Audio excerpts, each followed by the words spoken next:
Tayo nga ni po ay magluluto ng labanos. Gataan natin. So ayan nga ni mga marihin at parihin, tayo ay first time magluluto ng labanos na ginataan, no? Isahin nga muna natin ang kanya. Ayan. Inahin muna natin yung sibuyas. At sunod na rin natin ang bawang.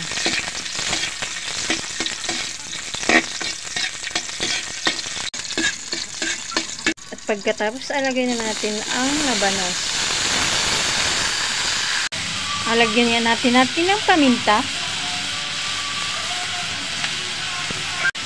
Haluin lang natin.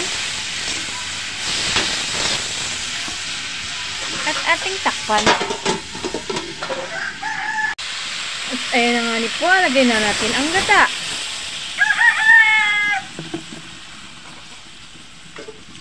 Ating halo-haloin.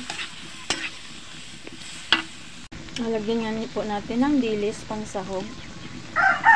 At habang nailagay po ang gata, huwag natin takpan para hindi mamuo ang gata.